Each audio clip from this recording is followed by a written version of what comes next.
Smiles, everyone. Right. Bye-bye, everybody. Bye-bye.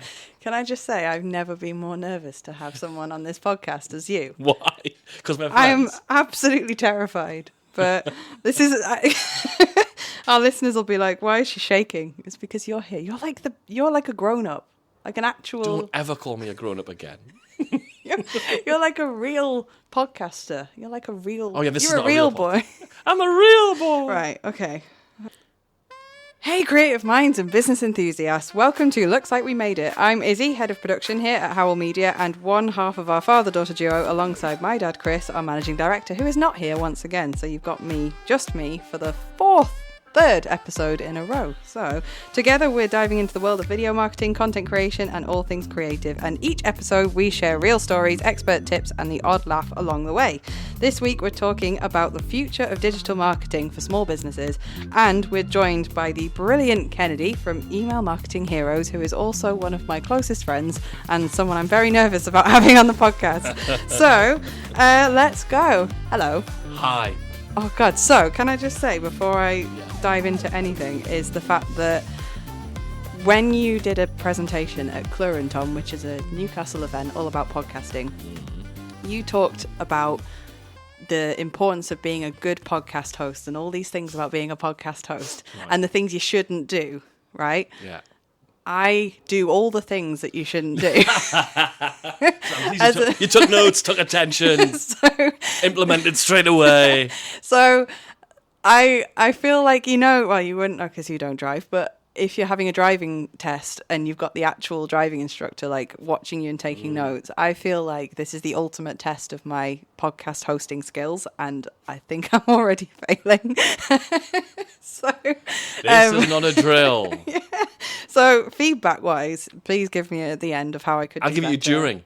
Just heckle me during it. Don't say that. Yeah. So I've already forgotten what question we're talking about. That's right, writing that down. We are. We are.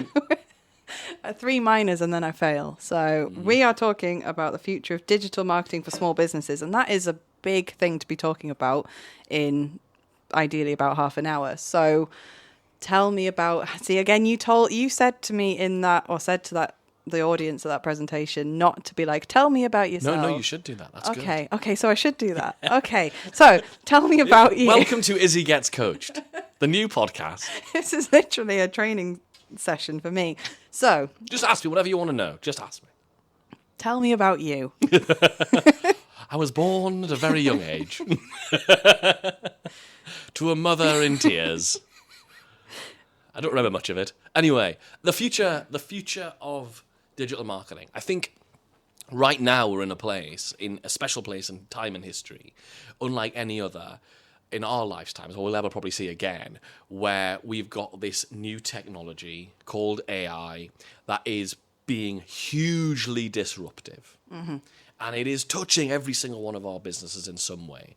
In editing video, there are AI tools available to assist with that, make it easier, make it more obvious, make it slicker, give you feedback, all of these things, to remix things, to do all these amazing things. In email marketing, could you go to ChatGPT and have it spit out an email for you? Like every single one of our types of businesses is being affected by that. So one of the things I think a lot of us have to do is look at, what does my business look like just 4 years from now? Mm-hmm. We actually had a team meeting yesterday, and the question that I started the meeting off with was, where does our business fit in 4 years' time, based on the information that we know now? Because the next 6 to 8 months in the world of AI are going to be hugely developmental. Then my guess is it's sort of going to become a new norm, and it's going to we're going to sort of feel a groove with it. But right now, it's so creative and so innovative. So when we're looking at a world where everything seems to be AI generated, like, do you believe that video testimonial that pops up in the newsfeed, or is that just an AI avatar that was created using one of those tools? Are you AI right now? Am I AI right now? Are we even here? Being beamed in. Yeah, did we even say these words? Because you can use things like Google. Google has a really cool tool called Notebook LM, which will allow you to create a fake podcast. So you can literally give it a link to an article you've written or something like that, and it will create a podcast which sounds like two people having a jovial, fun conversation, but they're talking about the thing that is in that article. So every single, like, even the fact that we're having a conversation, that now can be AI. So what do we do looking at the future when we know that people's news feeds, their email inboxes, their life is going to be full of more content than ever, because people can push buttons and produce stuff with AI. They don't have to do the barrier to entry is lower than it's ever been. You can write a book in an afternoon using AI if you want to. I'm not saying you have to, right?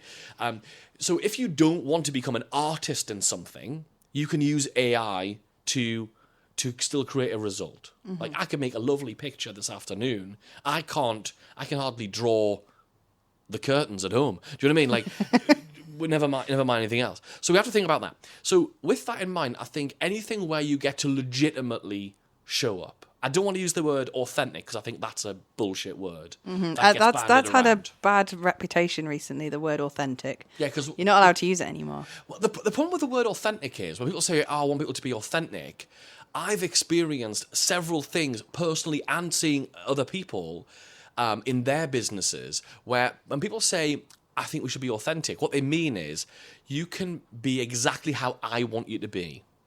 Yes. Because at the minute you're truly, I swear in my emails, because I swear in real life. So I want people to receive my emails and they realise that I swear before they pay me any money. Because the last thing I want is somebody going, oh, he's squeaky clean and a really nice guy. And then they get on my coaching call and I'm like, well, stop fucking about. And they're like, oh my God, I'm offended, after they've already paid me. That's not cool. I want people to realise I'm for them or not before that point. And so I got an email back from somebody saying, oh, you can't say this in an email. I'm like, you can fuck off. Yeah. You literally are allowed to click the unsubscribe button at the bottom of every email. I will be authentic, and that means you will not agree with everything I say. Like, you and I have really good... One of the things I love about our friendship is we'll have conversations and discussions about stuff that we have completely different opinions about, but we love hearing that person's perspective and going, yeah, I just don't... I think this is different, and we'll have really deep, interesting conversations about that stuff. So where does that lead us to content? Well, how do we show up in a way that's really legit and like really legitimizes who we are in this sea of, well, everything's the same?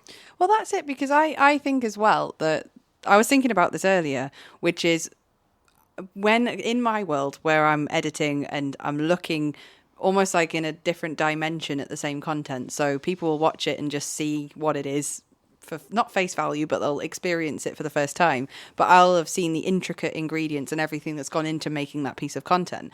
And when I do that, I automatically do that when I'm watching films, when I'm reading books, when I'm reading articles.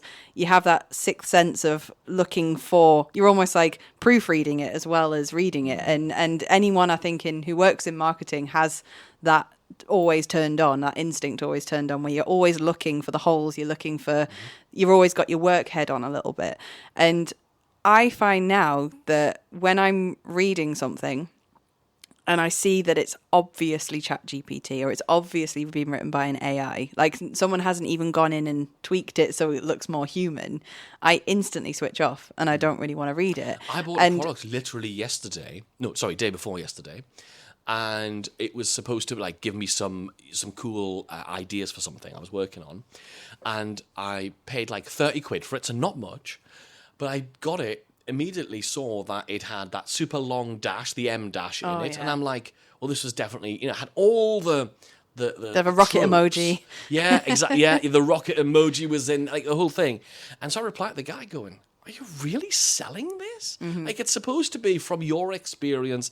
I want a refund immediately, because I could go type a prompt and ask ChatGPT for that information. It would give me the information. But that's what I mean. I want your methodology. Yeah, and that's what I mean. Insofar as that being authentic element is that so I guess my point is that like where's the natural stopping point, or where do we sort of go, right, okay, well, now here's my own personal voice and let me just rework it? Because it's not a dirty word. AI isn't a bad thing. We should all be using it and adopting it in different ways in our business. Sure. But I do feel like sometimes when I'm doing ChatGPT or using ChatGPT for something, I feel like I have to like, oh, they can't possibly know about this. It's like a dirty secret that I'll go and like adjust it so it doesn't have the M dashes, so it doesn't have the word no fluff. Everyone has no fluff, and that's always an AI thing. Or like the breaking it down into rhetorical questions. Oh, the rhetorical question thing. The rules and the of three. answer? Oh, piss.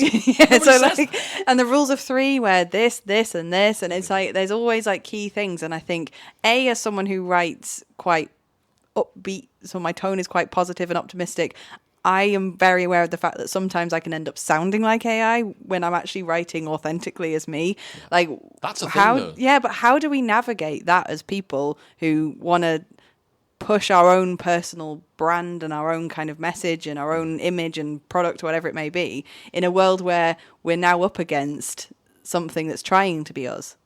And I think you kind of have to prove it. You know, there's a principle I teach with our programs. I call it the SIPI principle, SIPI. It stands for say it, prove it. So if in an email, for example, because we teach email marketing at Email Marketing Heroes, so one of the things, if you say something in an email like, so if you join my email list, one of the first emails you'll get from me in my welcome sequence is going to be about the fact I've got this lesson to teach you that I taught on stage in front of 1,000 people. Now, at that earlier stage in the relationship with me, anybody could say, I spoke on stage in front of 1,000 people, but it doesn't mean it's true. And we live in a hyper-skeptical world, especially because we know sometimes AI makes stuff up, and if people just copy and paste it without tweaking it, it's literally just a work of fiction. So inside the email itself, I have the photo of me on stage in front of the 1,200 people. Okay. So it's like every time, and one of the bits of feedback that I give when I'm doing a lot of critiquing or consulting on the copy, the sales, the written word that people are using, is the word I write in the margin more than anything else is I write, prove this. Like, hey, we've made $2 million last year. Great. I don't believe you. I need you to prove it in some way. And it doesn't have to be, it could be a screenshot of a bank account, or it could be something that you would only do. Is it a picture, like, is that the actual right place to put a picture of you in your Lamborghini, or whatever the thing is. We've helped 1,000 runners to increase how far they can run in their PB. Great. Sure. Have you ever got those people together and like taken a group photo of them? Great. Show me a bunch of runners together to show that with you standing in the middle at some event. Show me. So the way that I'm really thinking about our business, I really believe every business needs two core elements for the future. Mm-hmm. The first core element is some kind of media which shows you legitimately showing up in a way that AI doesn't. Like video. And that's why, even though I've been running a podcast we just released episode 288 or 89. See, told you you're a grown-up podcaster. Old is the word. That's code. That's code for old, right? So even though I've been doing that audio for a pretty long time, so 289 weeks now, every single week, I hadn't done it on video. And so back in January 2025, I thought, why am I not doing this on YouTube? Because it's got way better discoverability. Like getting an audio podcast found on Spotify or Apple Podcasts, or Google's closed their thing down now, but any of those things, it's very difficult. I mean, you have to name your podcast in a way that gets discovered. So ours is called The Email Marketing Show. So if you search for email marketing, The Email Marketing Show is going to come up. Yeah, we often get, you type in Looks Like We Made It, you get the song by Barry Manilow and then us. Yeah, so we're just sort of, Yeah, well, it's not a bad association. There are worse things, to be associated with. So I thought, well, let's do this on video, because if you have content you can show up and share regularly, then if you can show your voice and you can show your face, what better way is there of helping somebody decide whether you're for them or not? Mm-hmm. I think a big mistake people make is they think, I need to show up in a way that is likable. That is not true. You have to show up in a way that is just you, so people can decide for themselves whether they like you. It's not for you to decide whether they're going to like you or not. It's not for me. Some people watching this and listening to this right now will go, that guy's a right prick. I don't like him. Look at his face. Look at his hair. What's them specs? What's he doing? That's fine, because they're making that decision. There's some people now going, I've never heard this guy before, but I want to learn a bit more because I like the way he talks, I like the way he expresses himself, I like those things. And that means those people move closer. When you do that, what happens is you create what I call an environment of zero competition. And this environment of zero competition is a really critical principle. And it's something I've run my life by for about 20 years as an entrepreneur. And that is, how do you create a place where someone is not choosing, oh, shall we go with ABC Film Company or Howl Media? All they're doing instead is waiting for the right time to hire Howl Media.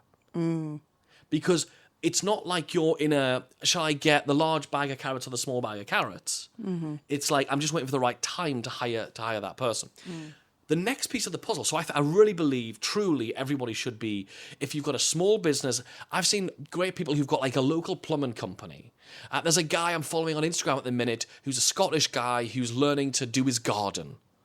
Right? I think I follow him too. Yeah, he's got this massive following. He's fantastic, very funny. He talks about how the fact he knows nothing about gardening, but he's going to film it every day. Great. Whatever you are doing, whether it's really naturally exciting, and all of us have stuff that is exciting, but most of the time we're just doing mundane stuff like looking at spreadsheets and doing content or whatever. Share those stories. Talk about those things on film. You can use a professional company. You can now... Honestly, the webcam in your computer is a good way to start. The camera on your phone is better than some of the cameras you probably started filming with when you first started a film 100%. Company. I mean, right? Our competition is everyone with a smartphone at this point. Yeah, so. Exactly. So you can film that bit of content and put it up and talk about the thing and just commit to that. And when I started the YouTube thing, so we were doing the audio version for like a few years. Back in January, we launched the Email Marketing Show onto YouTube. So if people go to YouTube or they search for the Email Marketing Show, you're going to find that and you're going to see my face. But before I started that journey, and we're going to get into how do you actually convert those people in a second, because I think that's really important. Like getting views, like what's the point in that? What we all want as a business is we want leads, we want inquiries, we want conversions, we want sales, right? Because that's what a business is. Without those things, we don't have a business. We have something else, a hobby or something else. But what we have to do with those channels before I started the YouTube thing, I've got some friends and some contacts who've got very successful YouTube channels, right? I mean, the guy speaking straight after me on stage at that large event I was telling you about before was Ali Abdal, who has like a huge channel. So I've got some really good contacts who I can reach out and say, look, what should I expect here? The advice I got from across the board, people in B2C, B2B, is commit for 2 years.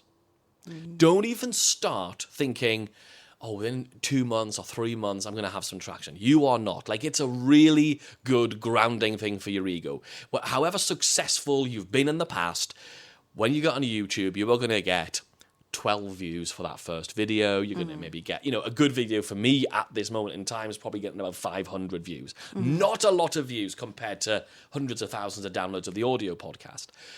But I know if I stick to it for 2 years, the algorithm's going to understand who to show my content to. It's going to serve it to those right people. I'm just in for 2 years. I'm not even really thinking about the numbers and stuff until after 1 year and then going, okay, what have I learned? But then what we have to do is the next piece of this future of digital marketing and business. And that is we have to move people from our video content, from our social content, whether that's on Instagram or TikTok or it's on YouTube, longer form, to somewhere else. And that is a piece of data you own. And that's why in my videos, I tell people, hey, I've got this training. Before we go any further, I'll say something like, before we go any further, I've got this training about the 5 techniques that I use to convert more email subscribers into paying customers within 60 days. If you want the free training, go to this website address and you can enjoy it for free. You can just say the website. You can plug it if you want. We'll talk about that later, definitely. You need a little the important thing is that you're moving people to a piece of data you own. Because obviously I can't control the algorithm on YouTube. I can't control what, Mark Zuckerberg wakes up every day and goes into his magical room, which is a room full of knobs. And each day he just stands there and twiddles the knobs. Well, lucky Mark. Lucky Mark. But he basically twists the algorithm and goes, oh, this week stories are going to do well, but reels are not going to do as much. And you can't control that shit. It's a wild west. It's a lawless town. And I think when we work with our clients or we deal with inquiries when it comes to video, because we're like the middleman, if you will, between having the idea and actually bringing it to life and doing it and committing to it.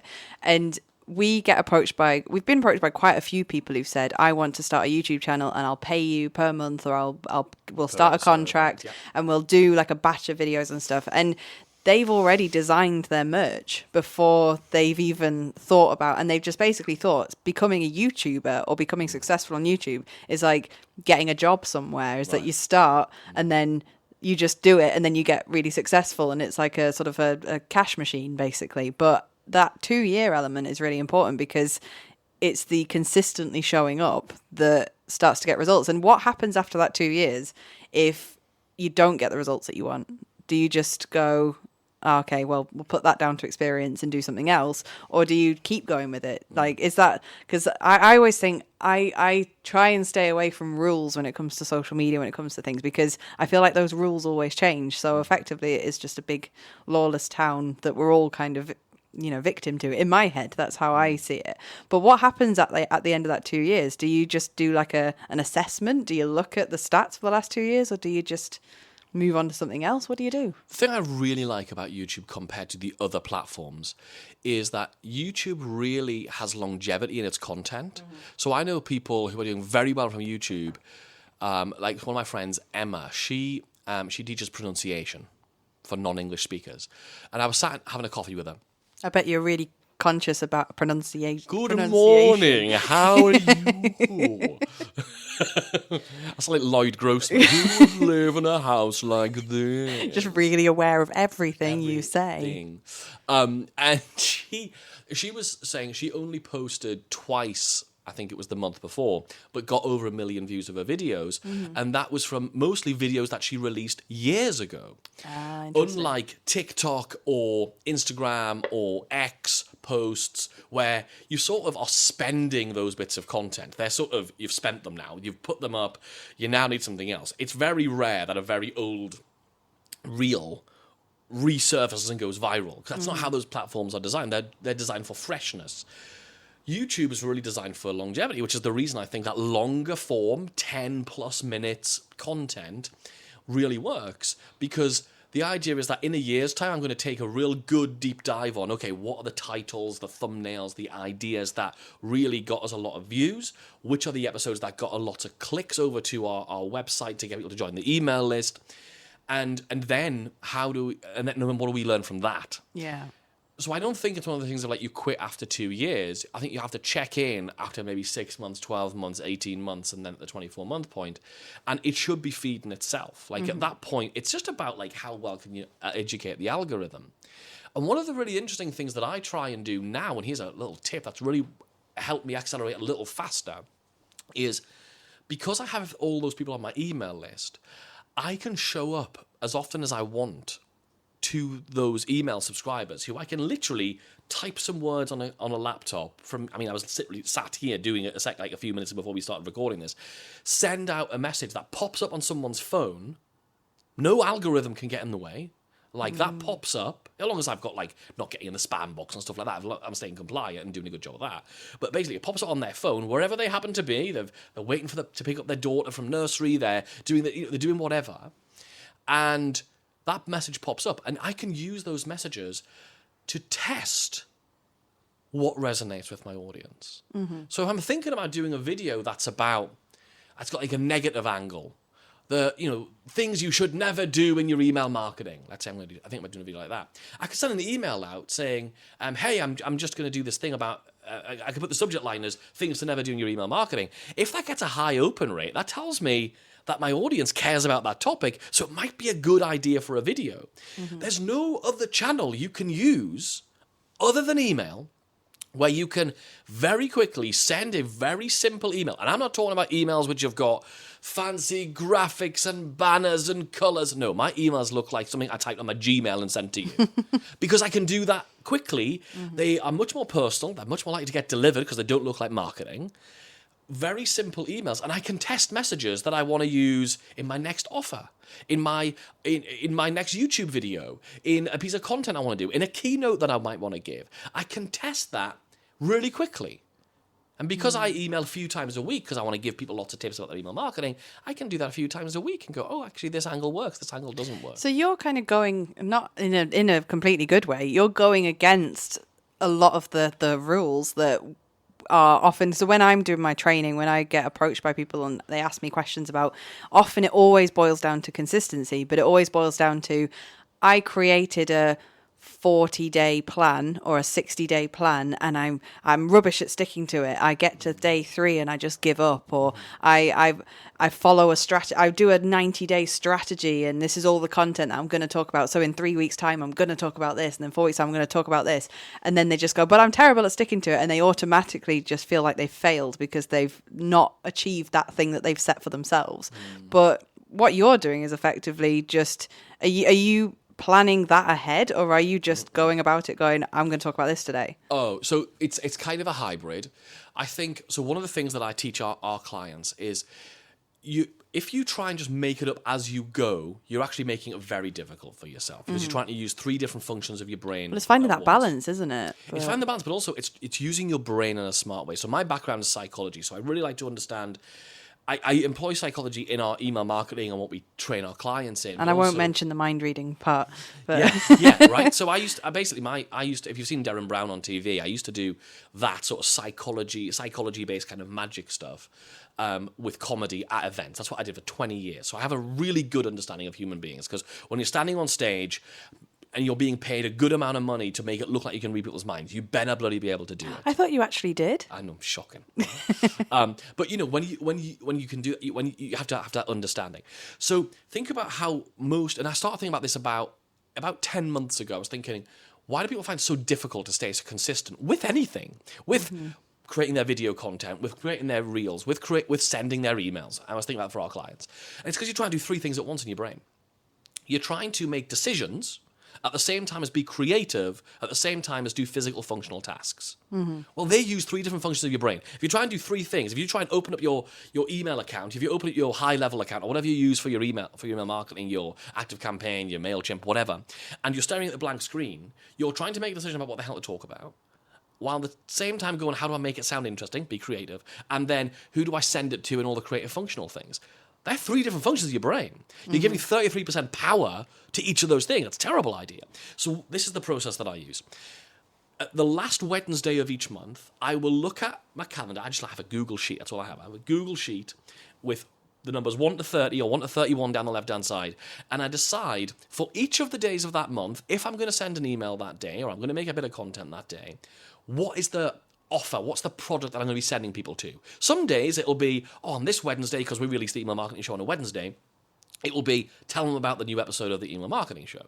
On some days it'll be tell them about I'm doing a mastermind, or for these 4 days I'm going to talk about the fact that I've got my membership is open and available. I'm just making decisions. I'm not thinking about how am I going to tell it, what's the story. I'm not making any creative decisions. All I'm doing is I'm making decisions. What? I'm just asking what.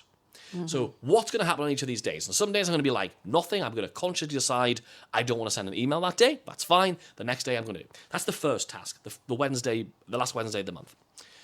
Wednesday 4 for me anyway. Then when it comes to sitting down and writing the email, I open that up and go, oh, it's the 3rd of July, my birthday. It's the 3rd of July, for example. So you post a picture of you just with a party hat on. Nothing else. I'm not telling you where the party hat is, but yeah. It's not on my head. TMI, people. Is I look up and I go, oh, I'm supposed to talk about our X program, our podcast. Great.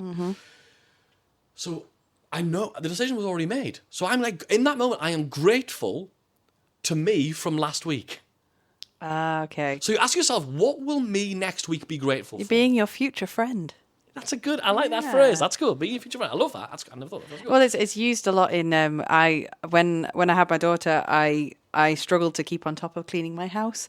And there was a lady, I can't remember her name now, who has like a tidying app that you follow, and you basically follow a checklist and you follow it like a robot and your house is tidy. And cool. I needed that at the time, and she had the whole thing of being your future friend. That's cool. But rather than getting up in the morning and having all of like your washing up from the night before, be a friend to you in the morning by doing it before you go to bed, that sort of thing. Yeah, but you can apply it anywhere. Anyway, I love that. I always say, thanks past me. So it's like the opposite. Yeah, but... yeah, it's the future. Yeah, I like that. Yeah. So you've done that, and now you're going to sit down. You're going to open up the platform and go, right. I'm going to write the email. So you just go. I've got to talk about my academy, which is our membership. So and I'm going to do something about that. Great. So you start typing. You start talking about it because the decision was already made. Once you've written it, you're then going to think, okay, who am I going to send this to? I'm going to send it to all my contacts. I'm going to send it to people who've not bought the academy offer or whatever it's going to be. It's at that point to get technical.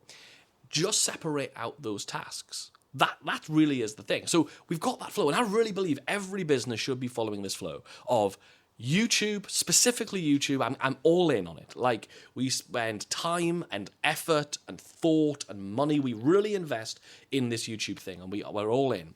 So it's YouTube, good content, share the best stuff ever. Literally, I'm just like, people are like, I can't believe you're actually just teaching this. And I'm like, yep, just give it all away. And if people want that next step, join the email list. They come to the email list. They join up for a free course. We have a free training that we're doing right now, and then we send them emails and tell them about our different offers, our different services. Hey, do you want to? I've got some appointments I've opened up this week. We can have a consultation or a conversation. Here's my calendar link, or here's our price list, or hey, go to this page. We've got a special offer on this thing. All because it becomes this really streamlined system. What's really nice about this is the people who end up on your email list like you and trust you, and you create that environment of zero competition because they've spent so many hours with you on YouTube where they can see your face and hear your voice, and they've been on that journey. So when they read your words on the screen from their email, they do a thing called sub-vocalization, which is a thing that us humans do. When we read, we hear that voice in our heads, but they know what your voice sounds like, and they put it all together, and it creates massive conversions. Because my business is really about converting more of your email subscribers. You're all collecting contacts and leads at different things you do. Convert more of them. You don't need more of them. You just need to figure out how to get more of those people to actually buy. That's amazing. I might have to re-listen to my own podcast and actually take all that in. I think that, and I'm not setting you up to answer this the right way, but what you're saying is that video is unbelievably essential alongside email. And I didn't think it was. I was like, well, I'm not like a Hollywood-looking guy. I'm not. Don't be silly. You've got the hair. Yeah, thank you. You've got hair. I've got hair. Sorry, Chris. But I really think it is. I think in a world, and I resisted it for 280, 200 more than 200 episodes. Why did you resist it? The effort. I thought it means you've got to. I mean, you saw me faff setting up these cameras. Yeah, we've been here for 3 hours now. But the effort of, I need to have an environment at home, because I just do it all from home. I was like, I need to understand the tech. What a pain in the arse. And I need to be feeling okay about how I look that day. And I need to do my hair. And I need to not have a spot. And I need to wear something that doesn't make me look like I'm a hobo. Yeah. Do you know what I mean? Like, I need to not look hopeless, in the whole thing. So it felt like a lot of effort. I used to think you rolled out of bed in a crisp white shirt, just ready for the day. Right, yeah. I mean, because I sleep in a coffin. If you sleep at all. Yeah, I mean, I do. I sleep really well. I'm an early to bed person. Yeah, I am as well. I'm up at 5:30, so I kind of have to. But I'm up at 5:30, but I do go to bed. I'm like, if I can be in bed by 9 o'clock. But you've got cats that wake you got kids. Up. Yeah, that is true, but cats are a bit more like they get right in your face. But I suppose toddlers do as well. Yeah, I think video is really important. I think it's more important than it's ever been. So if for me, I think we're at this time now where if you look at anybody who's building a personal brand, which is essentially what we all need to be doing these days, and what's really nice is you can take a personal brand and do anything with it. Like if I wanted to go start a plumbing company, imagine I'd be like, I can imagine you in some overalls. Get you a little hat. Yeah, exactly. Bing, bing. I think you can take that personal brand to anything. So if you're showing up, then people can decide to come with you on that journey. So the thing, I whenever I do my training and workshops and whenever, I give people all this, the key to all the things you could be doing, all the knowledge, this is what you should be doing, and etc. And then everyone looks at me blankly being like, well, where do I start? What do I do right now to kick things off, so to start that process. So you've got your spreadsheet, you've got stuff, you've got a plan, you've got a structure. Like, what's the first step you need to take as someone who's listening to this and goes, okay, I'm going to try that. That's a great idea. I get it now, but what do I do now? It depends on which piece you want to start with. I think one thing that's really important is to realize that your email list is the piece of owned data that is algorithm proof that you can communicate with and send messages to. And once you realize that, you realize actually it's really about the relationship that you have with that audience that you've created in an email list. It's not a place to be formal, unless you are a formal business. Like, you might think, oh well, maybe Candy only helps people who like want to have like a jazzy personality. No, like most of our clients. Careful what you say. You say most of our clients are really boring. No, but most of our clients are in like serious businesses. Like we've got a really great woman called Benita from Germany. She helps tax accountants grow their tax firms. We have people who help with all kinds of really serious stuff, ADHD coaches, like people who are doing amazing work, who get to put their personality in, and that's the important bit. When you write an email, do it with your personality. Don't do it with I want to be wacky. Are you wacky? Tacky, probably. Right? But if you are wacky, be wacky. But if you're serious and sincere, be serious and sincere. Write how you talk. That's the real thing. If you can just write how you talk, you don't want to be like, remember Hyacinth Bouquet? Yes. Right? A lot of people do that with their emails. They go from, like, my mum used to do this when we all lived at home. I've got a younger sister called Jane, a couple of years younger than me.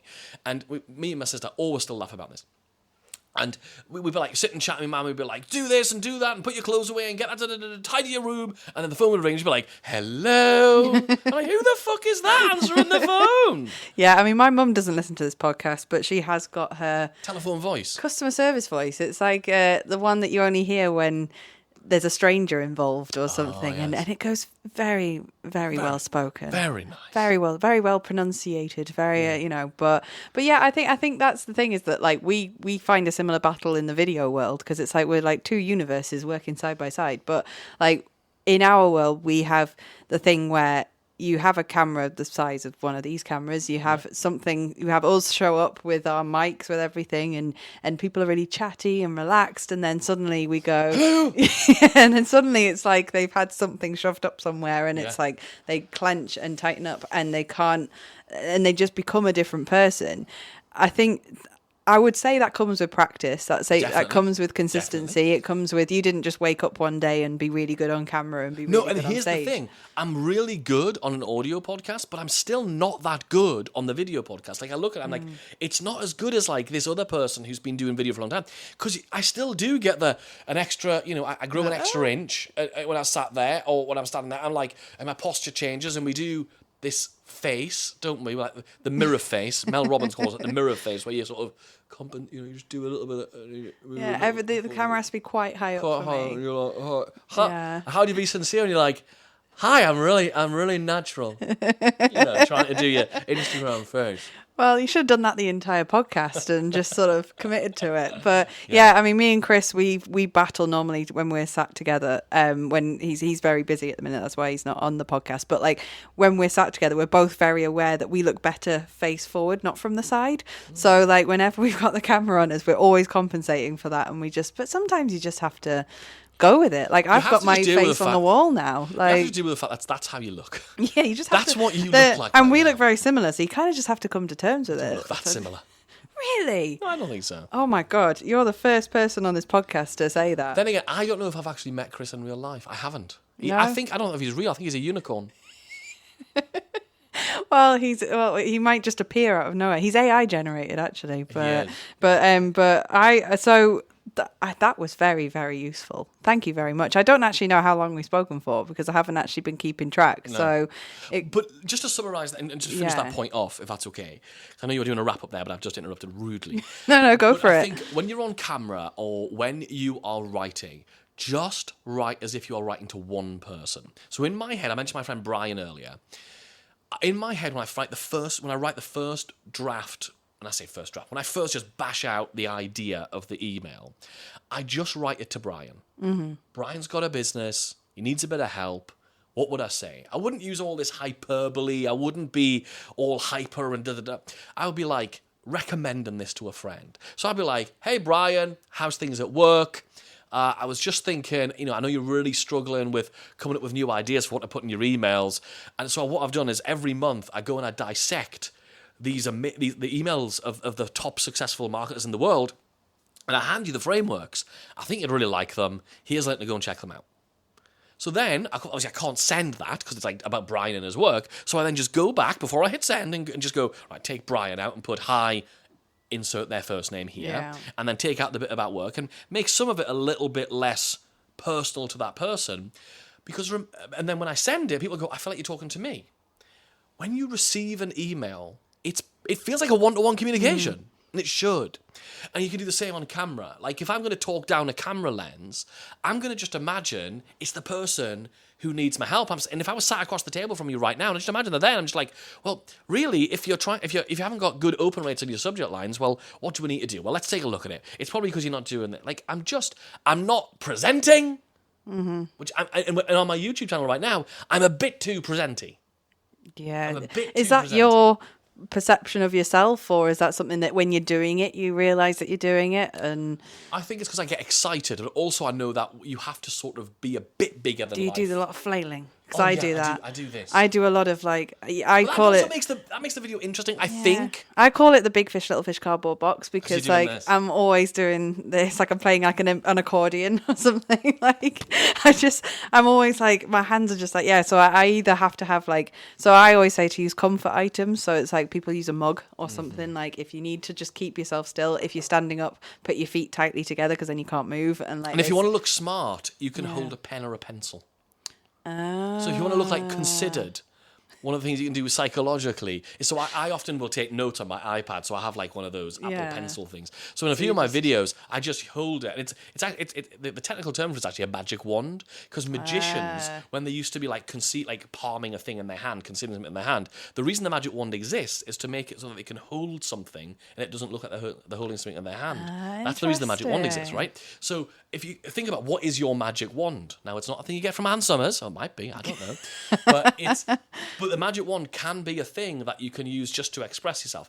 You do have to be a bit careful with them, because there are some like quite aggressive things you can end up doing, like pointing a magic wand, like doing that with something. Yeah. If you look at like people who dissect their body language of politicians, they'll often talk about aggression and stuff like that. It's the pointy thumb. Yeah. Which has like that magic wand thing. So yeah. But yeah, write how you talk. Yes. Because then people can really hear your voice. You don't sound like a corporation. People want to work with people. Yeah. And if you can then also transpose that to your videos, they all work together. The videos and the YouTube stuff brings you new viewers, new traffic, new leads, and then really focus on email marketing as the way of turning those leads into, oh yes, I understand what you do now.